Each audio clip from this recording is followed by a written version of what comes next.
Bonjour Église, que la paix de Dieu soit avec nous, que ces messages soient adressés au cœur de chacun de nous et puissent changer nos habitudes, notre façon d'adorer notre Dieu, que ce soit un moment de réflexion, de profonde réflexion pour notre croissance spirituelle. Aujourd'hui, je vais parler sur les thèmes marcher avec Dieu. Dans cette année, j'ai eu déjà la chance de parler avec un thème peu semblable à celui-là, lorsque j'ai parlé sur la joie de marcher avec Dieu, de marcher avec Jésus. Et heureusement, aujourd'hui, j'ai la chance de m'approfondir dans ces thèmes, de parler un peu plus, mais d'une façon très spécifique à propos de ce que signifie marcher avec Dieu. Alors, et pourquoi ce thème?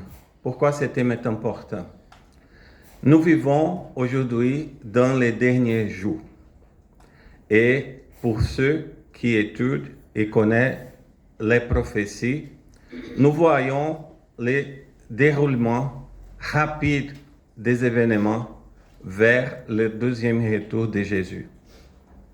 Je n'ai pas besoin ici d'expliquer toutes les prophéties, l'accomplissement de ces prophéties. C'est un thème très vaste, très long. Mais nous savons que Jésus est très proche. Et l'Église de Dieu doit être prête pour faire face aux défis des derniers jours. Non seulement l'Église en tant qu'institution, mais chaque membre est aujourd'hui invité à faire une réflexion à propos de ta marche avec Jésus. Comment nous marchons avec Jésus? Marcher avec Jésus, c'est, en d'autres mots, c'est nous préparer pour être avec lui dans ces derniers temps. Alors, et pour commencer à parler à propos de cette marche serait une invitation à chacun de vous de marcher avec moi dans cette histoire qui se déroulera aujourd'hui. Je voudrais parler à propos d'un homme qui s'appelle Enoch. Enoch a vécu pendant un moment très difficile de l'histoire humaine, c'était avant les déluges. Nous voyons de vraies ressemblances entre cette époque et l'époque d'aujourd'hui. Et d'une façon incroyable, la Bible nous raconte qu'Enoch marcha avec Dieu. Et puis, il ne fut plus parce que Dieu les prit. Quelle histoire merveilleuse! Parce que cette histoire nous raconte l'histoire d'un homme qui avait une relation si proche et intime avec Dieu que Dieu l'a pris. Dieu l'a pris directement au ciel. Et Dieu l'avait enlevé Enoch près de lui.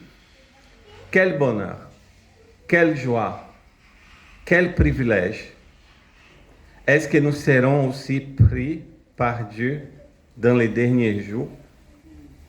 Ça, c'est la question que je me pose et je voudrais te susciter à poser cette question aussi parce que c'est très important, mes frères et sœurs, que chacun de nous soit pris par Dieu, que chacun de nous ait les privilèges qu'Enoch a aujourd'hui parce qu'Enoch n'est pas dans cette terre, ni son cœur est ici. Son corps, son âme est maintenant avec Dieu. Depuis le temps qu'Enoch a été pris jusqu'à aujourd'hui, il continue d'être là au ciel. Et Enoch n'a pas connu la mort. C'est ça qu'Hébreux chapitre 11 verset 5 nous dit. Et il était agréable à Dieu.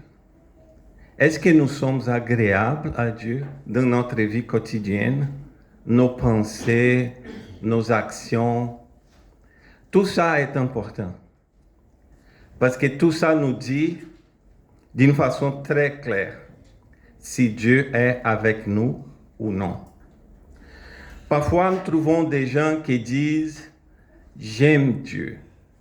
La bouche est pleine de mots. Hein? J'aime Jésus, j'aime mon Jésus. Ah, ok. Mais est-ce que Jésus t'aime de cette façon, comme tu dis que tu aimes lui? Parce que tout ça est très important. Parfois, nous pensons que nous marchons avec Dieu, mais Dieu est très éloigné de nous. Ça arrive souvent. Et aujourd'hui, nous allons reconnaître des signes qui nous expliquent comment marcher avec Dieu. Comment être sûr que nous marchons à côté de lui. Lorsque nous étudions Éphésiens, chapitre 5, versets 25 à 27, la Bible explique que tu observeras les commandements de l'Éternel, ton Dieu, pour marcher dans ses voies et pour les craindre. Et si nous voyons d'une façon très claire les liens profonds entre l'obéissance aux commandements et le fait de marcher avec Dieu. Et tout ça nous donne déjà une idée très claire de ceux qui sont avec Dieu et ceux qui ne sont pas à côté de Dieu dans cette marche. Cela veut dire que l'obéissance est très importante pour ceux qui veulent vraiment marcher avec Dieu. Mais cette obéissance doit être vue en perspective aussi. Et nous allons parler de cette perspective. Alors, lorsque nous étudions Jean, chapitre 14, verset 6, la Bible nous dit que Jésus dit à ses disciples, « Je suis le chemin, la vérité et la vie. Nul ne vient au Père que par moi. » Lorsque nous lisons ces versets, nous avons un aperçu de ce que signifie vraiment marcher avec Dieu. Marcher avec Dieu et marcher avec Jésus. Parce que Jésus est le chemin. Alors, il est le seul moyen par lequel nous pouvons avoir une véritable relation avec Dieu. Suivre Jésus est marcher dans les chemins de Dieu. Et comment avoir une vraie communion avec Jésus? Comment avoir une relation avec Jésus? Jésus nous dit, Jésus lui-même, il nous explique. Lorsque nous lisons Jean 14, verset 15, Jésus nous dit, « Si vous m'aimez, gardez mes commandements. Gardez mes commandements. » Alors, encore une fois, la relation étroite entre l'obéissance et marcher avec Dieu. Lorsqu'il y a l'obéissance, s'il y a l'obéissance, nous marchons avec Dieu. Parce que ça, l'obéissance, c'est la façon d'exprimer notre amour. L'obéissance est une expression d'amour. Et encore, la parole de Dieu nous avertit une fois sur les rôles d'obéissance dans notre relation avec Dieu. Et Jésus nous explique dans le verset 21, « Celui qui a mes commandements et qui les garde, c'est celui qui m'aime. » Alors, il fait vraiment cette distinction. C'est très clair dans la tête de Jésus que l'obéissance est une démonstration d'amour et fidélité. Celui qui aime Jésus, est celui qui a ses commandements et qui les obéit, qui les garde. Et celui qui aime Jésus, sera aimé de mon Père. C'est-à-dire que si tu gardes ses commandements, si tu as ces commandements, si ces commandements sont les guides de ta vie, tu seras aimé non seulement par Jésus, mais tu seras aimé par Dieu lui-même. C'est ça que la parole de Dieu nous dit. Ce n'est pas mon opinion personnelle, ce n'est pas Emerson qui parle ici aujourd'hui. C'est la parole de Dieu. Comment contradire la parole de Dieu? La parole de Dieu est très claire. Je suis seulement un messager de cette parole-là qui est devant vous, devant la face de chacun de vous. Ce n'est pas moi. Ce n'est pas ma créativité ni mon opinion personnelle. C'est la parole de Dieu. Alors, l'amour de Dieu et l'obéissance sont étroitement liés. Cela veut dire que Dieu nous aime-t-il parce que nous obéissons? L'obéissance est la condition essentielle pour Dieu nous aimer. Non, ce n'est pas vraiment ça. Lorsque nous lisons Romains 5, chapitre 8, la Bible nous dit « Mais Dieu prouve son amour envers nous en ce que, lorsque nous étions encore des pécheurs, Christ est mort pour nous. » Cela veut dire quoi? Cela veut dire que Dieu nous aimait dès que nous sommes nés. Depuis notre naissance, même avec notre désobéissance, Dieu nous a choisis d'abord. Ce n'est pas nous. Nous n'avons pas choisi Dieu, c'est lui. Il nous a choisis avant tout. C'est un amour sans condition. C'est un amour inconditionnel. Il y a des milliers de personnes dans le monde qui sont dans les péchés. Mais Dieu les aime quand même. Dieu les aime. L'obéissance, ce n'est pas la condition pour être aimé par Dieu. Mais dès que nous connaissons Dieu et nous connaissons sa parole, si nous connaissons la vérité et nous continuons dans les péchés d'une façon persistante, consciente, ça c'est une autre histoire.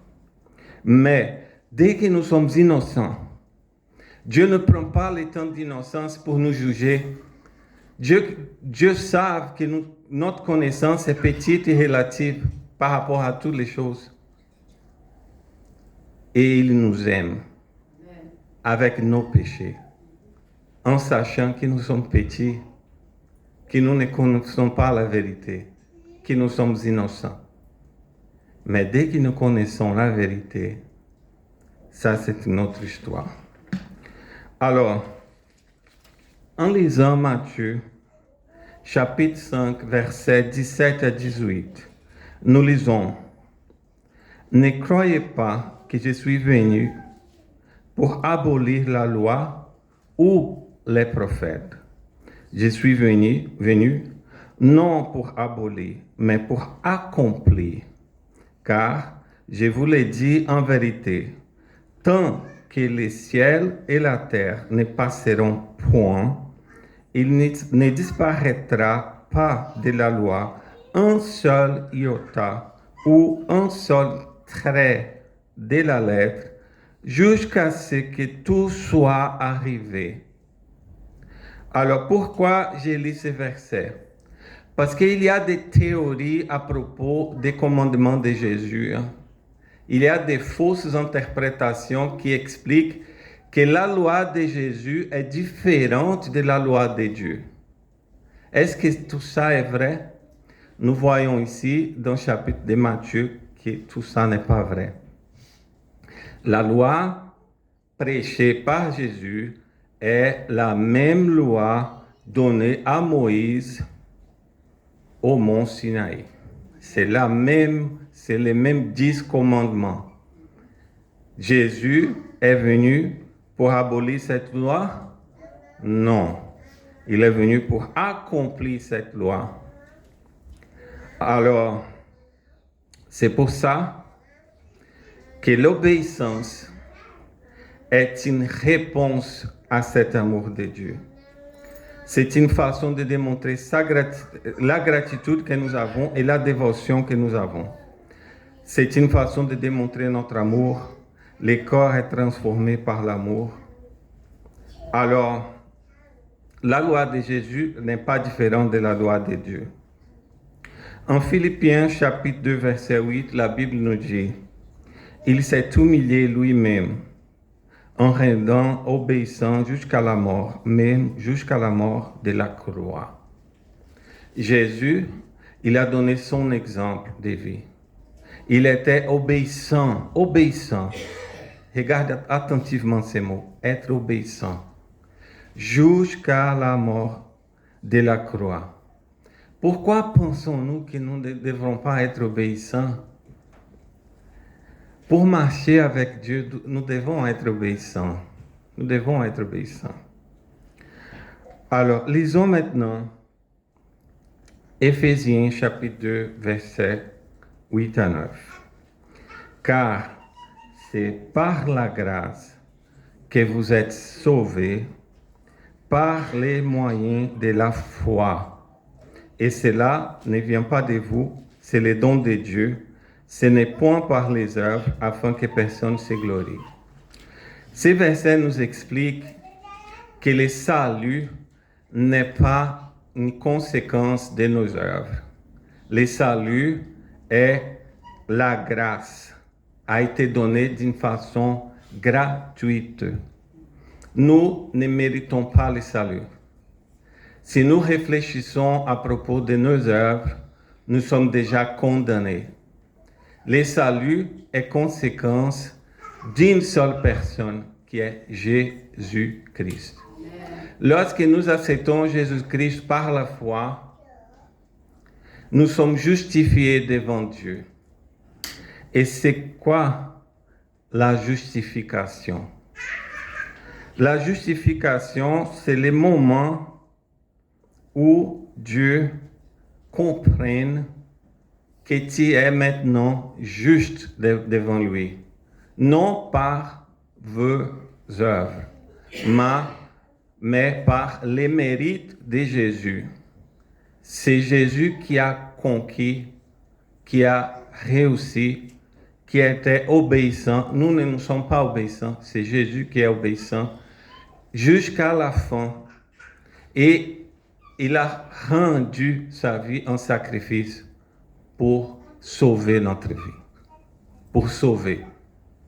Parce que si on considère nos œuvres, nous sommes déjà condamnés par la loi de Dieu. Alors, nous obéissons à la loi, non pour obtenir le salut. Nous obéissons comme une réponse à notre amour devant Dieu.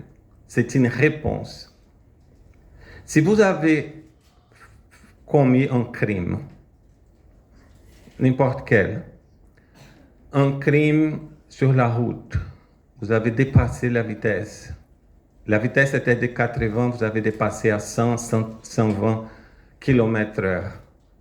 Et un agent de la paix arrête ta voiture et il dit, écoute, tu as dépassé la vitesse normale, je dois te punir, je dois te donner une amende. Et te dit, pardon Seigneur, Je ne savais pas. Pardon. J'étais pressé vraiment. Je suis inquiet. Je suis allé au travail. Pardonne-moi. Et l'agent de la paix te regarde et dit, écoute, aujourd'hui je suis vraiment bien avec moi-même. Et je veux te donner une deuxième chance. Je veux te laisser passer sans donner l'amende. Tu as été pardonné par l'agent de la paix. Est-ce que après ce pardon, est correct que après quitter l'agent, tu commences à foncer encore une deuxième fois jusqu'à 120, 150 km/h? C'est correct ça? Tu as été pardonné. Tu as été sauvé. Jésus t'a donné la grâce du salut. Maintenant que tu es sauvé, qu'est-ce que tu dois faire? Tu dois continuer à vivre dans tes péchés comme avant? C'est ça la question d'obéissance. Nous n'obéissons pas pour être sauvés. Nous obéissons comme une réponse à cette grâce merveilleuse donnée par Dieu. Je ne sais pas si vous avez compris cet enseignement. C'est très important de comprendre ça. Très important. C'est une réponse. Alors, ça c'est la justification. Ça c'est la première étape. Mais écoutons maintenant ce que le livre des Romains nous dit dans le chapitre 5, versets 1 à 2. Étant donc justifiés par la foi, ok, nous avons la paix que Dieu, par notre Seigneur Jésus-Christ, que nous devrons avoir eu par la foi accès à cette grâce dans laquelle nous demeurons fermes. Alors, qu'est-ce que ce chapitre nous dit? Ce chapitre nous dit à propos de la justification. Nous sommes encore dans la justification. La justification, mes amis, est un changement de statut. C'est un événement ponctuel. Avant, nous étions seuls dans nos péchés. Il n'y avait pas salut, il n'y avait pas la protection. Nous étions perdus devant Dieu déjà. La seule chose à faire, c'était quoi? La mort, la condamnation. La condamnation était devant nous. Mais maintenant que nous acceptons les sacrifices de Jésus sur la croix, nous sommes justifiés devant Dieu. Parce que c'est le sang de Jésus qui nous lave de nos péchés. Et comme ça, nous obtenons le salut par la grâce. Mais, écoutez, il y a un verset ici qui a été oublié. C'est moi reculer un peu. J'avais lu ici Éphésiens, chapitre 2, versets 8 à 9, n'est-ce pas? Maintenant, nous avons lu le verset 10. Ça, c'est le verset oublié, négligé, mal interprété. OK? Lisons ici maintenant le verset 10 d'Éphésiens, chapitre 2, qui nous dit « Car nous sommes son ouvrage, ayant été créés en Jésus-Christ pour les bonnes œuvres que Dieu a préparées d'avance, afin que nous les pratiquons. Afin que nous les pratiquons. » Alors, mes amis, lorsque Dieu nous a créés, il a créé avec un projet pour nous. Il y avait un projet. Il y avait un plan divin. Et le plan divin était que par le salut reçu de Jésus-Christ, nous sommes prêts pour les bonnes œuvres. Voyez ici? Pour les bonnes œuvres. Les œuvres est le résultat d'un changement de cœur que Dieu a fait pour nous. Et ceux qui disent Les œuvres ne sont pas importantes, ne font pas le travail du Saint-Esprit. Ils ne font pas le travail du Saint-Esprit. Parce que les œuvres sont importantes, elles sont très importantes. Les œuvres déclarent ce qu'il y a dans ton cœur. Un homme qui a des mauvaises œuvres a Dieu dans son cœur, s'il est tout le temps à pratiquer le mal, Dieu est en lui. Mais lorsqu'il accepte Jésus, lorsqu'il dit Dieu m'aime, il comprend cet amour, il change, son cœur change. Et ces changements de cœur résultent dans des bonnes œuvres. Alors, les œuvres disent ce qui se passe dans ton cœur, dans notre cœur. Dès que nous acceptons Jésus, nous sommes des nouvelles créatures. Nous avons une nouvelle identité.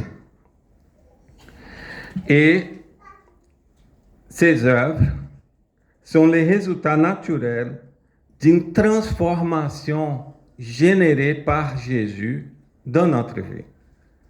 Alors, les œuvres, les bonnes œuvres, sont des preuves extérieures d'une foi intérieure.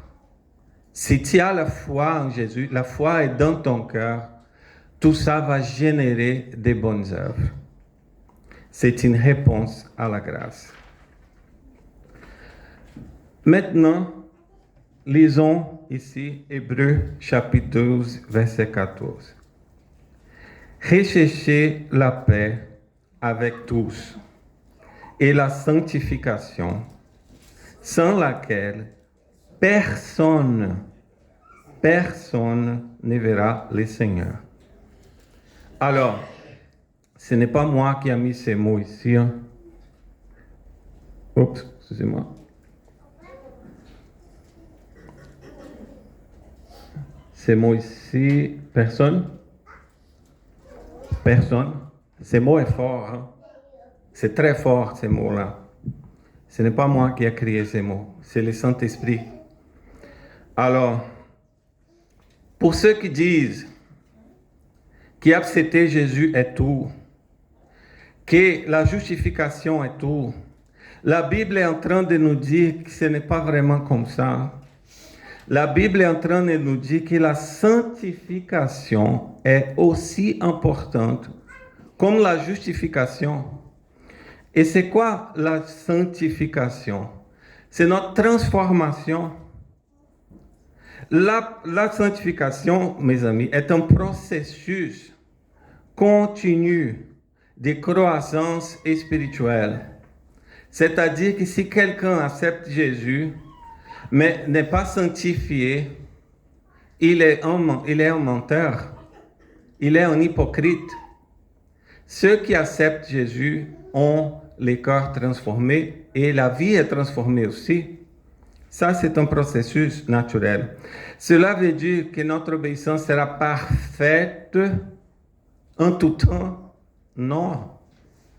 C'est un processus. Le Saint-Esprit travaille dans notre cœur.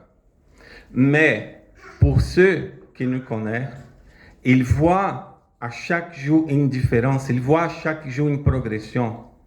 Si avant avait l'adultère, aujourd'hui il n'existe plus.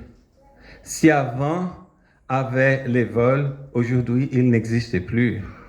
C'est-à-dire qu'il y a un changement de mentalité, il y a un changement d'attitude, ça c'est la sanctification. Ça c'est la sanctification. C'est l'accomplissement du travail du Saint-Esprit qui exige une coopération de notre part. Si nous ne coopérons pas avec le Saint-Esprit, ce processus ne peut pas arriver. Il faut que l'homme accepte le travail du Saint-Esprit dans son cœur afin que tout ça puisse arriver. Alors, la sainteté, écoute ça que je veux dire, ça c'est important. La sainteté est essentielle pour avoir une relation intime avec Dieu. C'est essentiel. Comme la parole dit ici, personne verra le Seigneur sans la sanctification. Personne. Alors, la justification et la sanctification font partie d'un même processus qui s'appelle salut. Nous ne pouvons pas dissocier la sanctification de la justification. Elles font partie d'un même processus qui nous amène au salut. Et parfois, la sanctification arrive au même moment que nous acceptons Jésus, que nous sommes justifiés devant Dieu. Et nous avons plusieurs exemples dans la parole de Dieu. Alors, tout ça, c'est pour expliquer que l'obéissance fait partie de ces schémas. L'obéissance, mes amis, est un mot qui est inscrit dans la Bible de Genèse à Apocalypse. De Genèse à Apocalypse. Et aujourd'hui, les églises sont divisées dans deux schémas différents. C'est à vous de décider quel schéma vous allez prendre. Le premier schéma, celui-ci, c'est le schéma de ceux qui disent « Je crois en Dieu ». Il y a les gens qui disent « Je crois en Dieu ». Oui, ils disent ça. Mais si tu traverses ici la rue, de l'autre côté, aujourd'hui c'est le Shabbat du Seigneur, les malls est plein des gens qui sont achetés des choses, des marchandises, des produits pour la maison. Les Walmart est plein des gens qui sont à désobéir la loi de Dieu, qui dit que pendant le Shabbat, n'achètent pas, ne vendent pas, mais les gens sont là. Jésus dit, si tu m'acceptes, sois baptisé. Il y a des gens qui disent, je ne veux pas être baptisé. Ça, ce n'est pas important. Et d'autres situations que nous voyons chaque jour. Il y a des gens qui travaillent dans les sabbats du Seigneur, même dans l'église du Seigneur. Ça, c'est triste. Ils disent, je crois en Dieu. Mais est-ce que ça, c'est le chemin de Dieu? Les vrais chemins? Quel chemin nous devons prendre? Le chemin qui dit, je crois en Dieu, le chemin ici de cette multitude, ou le chemin qui dit, j'obéis à Dieu. La parole de Dieu te dit, donne ta dîme. Te dit, non, je ne donne pas ma dîme. Je ne donne pas ma dîme au Seigneur. Ça, c'est triste, hein? Ça, la désobéissance, c'est vraiment triste. Alors, lorsque nous lisons Jacques, chapitre 2, verset 14, il nous dit, « Mes frères, que sert-il à quelqu'un de dire qu'il y a la foi s'il n'a pas des œuvres? » Ça, c'est une bonne question. La foi peut-elle les sauver? Est-ce qu'elle peut te sauver, ta foi, si tu n'as pas des œuvres? C'est une question difficile. Hein? Lorsque nous lisons Jacques, chapitre 2, verset 17 à 26, il dit, « Il en est ainsi de la foi, si elle n'a pas les œuvres, elle est morte en lui-même. Si tu n'as pas des œuvres, ta foi est morte, C'est l'hypocrisie. Ceux qui disent j'aime Jésus, mais il n'y a pas de cœur transformé, sont des hypocrites. La foi est morte. Lisons maintenant Matthieu chapitre 7, verset 21.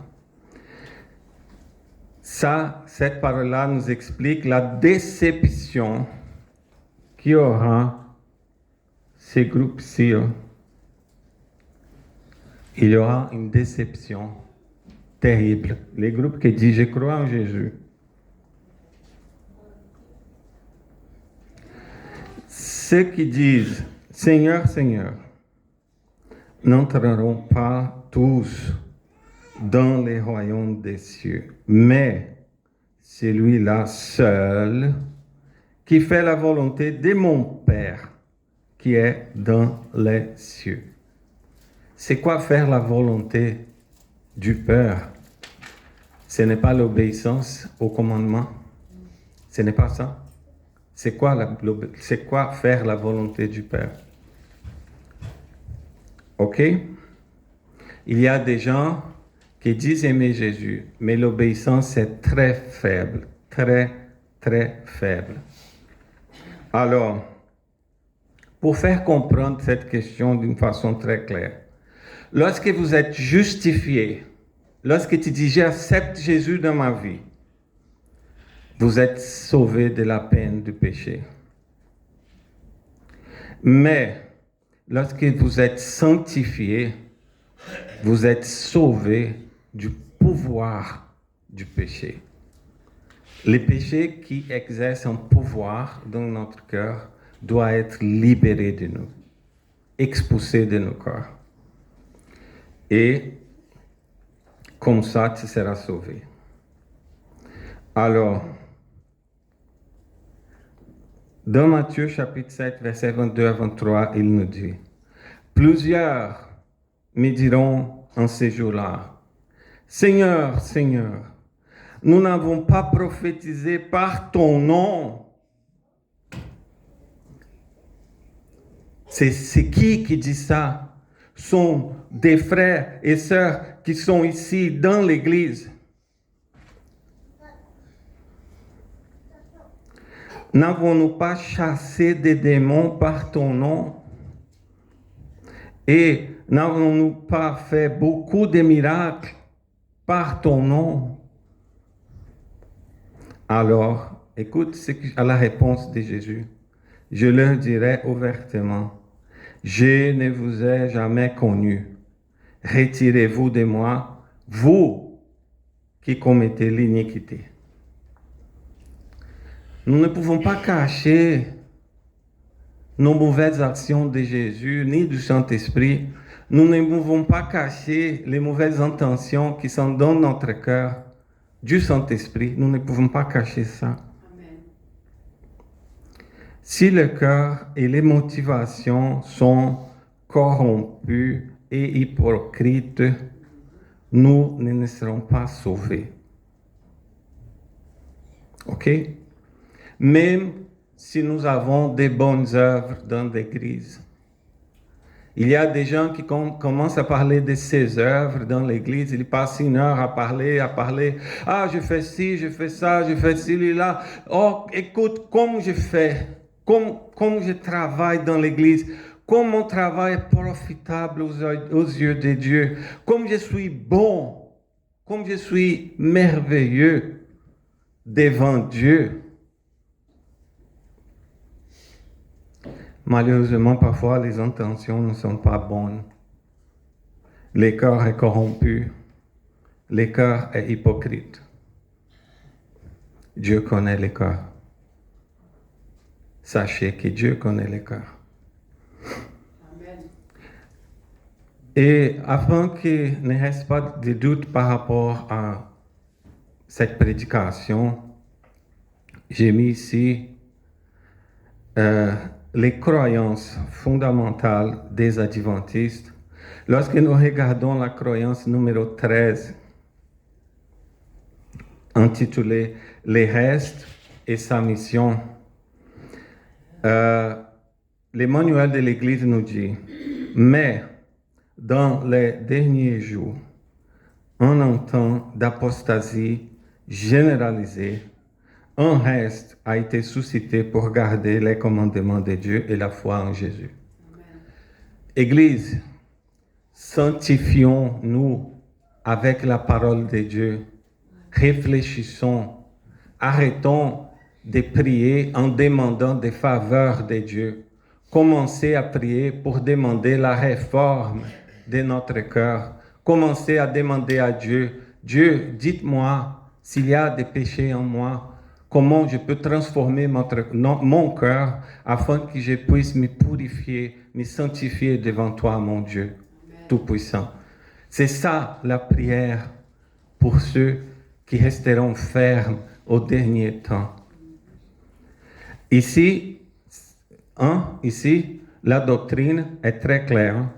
Ce n'est pas seulement la foi en Jésus, ce n'est pas seulement ça, c'est la foi et les commandements. La foi et les commandements. Dans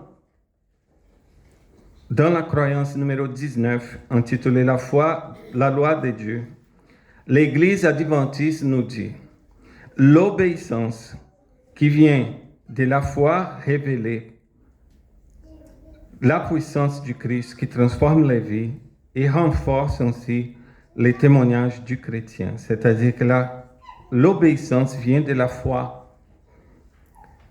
S'il n'existe pas l'obéissance, est-ce que la vraie foi est là? La foi qui révèle la puissance du Christ. Lisons maintenant la croyance numéro 22, intitulée L'éthique chrétienne. Nous sommes appelés à être un peuple saint, dont les pensées, les sentiments et les comportements sont en harmonie avec les principes du ciel dans tous les domaines de notre vie personnelle et sociale. Lorsque nous lisons Ézéchiel chapitre 3, verset 18, nous voyons ici Dieu s'adresser à l'un de ses prophètes, le prophète Ézéchiel. Et tout ça est pour expliquer pourquoi, Église, je suis ici à parler de ce thème. Parce que les gens disent, tu ne devrais pas parler de l'obéissance. Tu ne devrais pas parler de ce thème de sanctification. Ça, ce n'est pas correct. Ce n'est pas correct. Parce que c'est un thème qui n'est pas sucré. Il faut parler de la grâce, il faut parler de l'amour. Ça, c'est sucré. Hein? Quand on parle de la grâce, quand on parle de l'amour, l'Église est remplie, un sermon très rassurant, attire l'attention des gens. Ils disent, bon, je veux faire partie de cette Église parce que cette Église-là, Dieu bénit tous ses membres. L'amour, la puissance de Dieu est là. Mais lorsque nous parlons de sanctification, les gens commencent à te regarder comme ça. Ah, ça c'est dur. Ça, ce n'est pas facile. Hein? Mais moi, j'ai la responsabilité de parler quand même. Parce que écoute la parole de Dieu ici. Ézéchiel chapitre 3, verset 18. La parole me dit, quand je dirai aux méchants, ça c'est Dieu qui dit, quand je dirai aux méchants, tu mourras, si tu ne l'avertis pas, et tu ne parles pas pour détourner les méchants de sa mauvaise voie et pour lui sauver la vie, ce méchant mourra dans son iniquité et je te redemanderai son sang. Quelle maudissement! Et lorsque nous lisons Ézéchiel chapitre 3, verset 19, mais si tu avertis les méchants et qu'il ne se détourne pas de sa méchanceté et de sa mauvaise foi, il mourra dans son iniquité et toi, tu sauveras ton âme. Grâce à Dieu pour cette parole.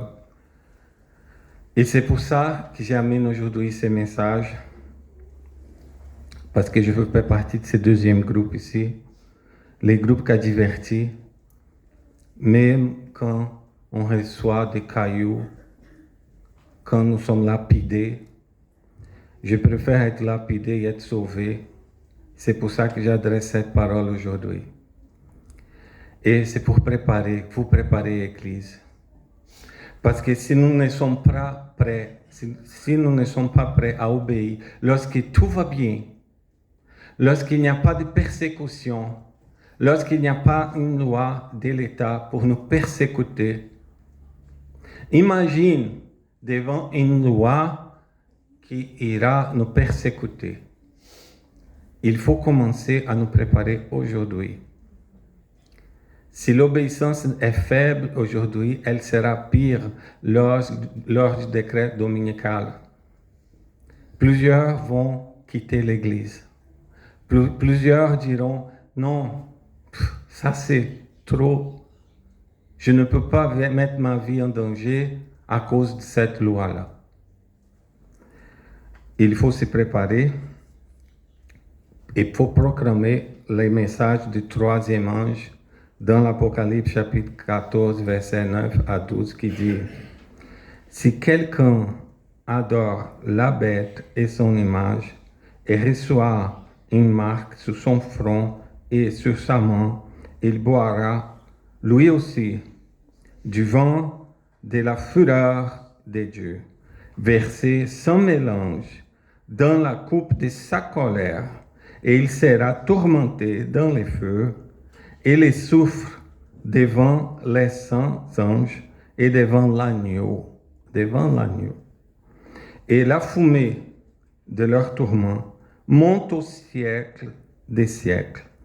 Et ils n'ont de repos, ni jour, ni nuit, ceux qui adorent la bête et son image, et quiconque reçoit la marque de son nom.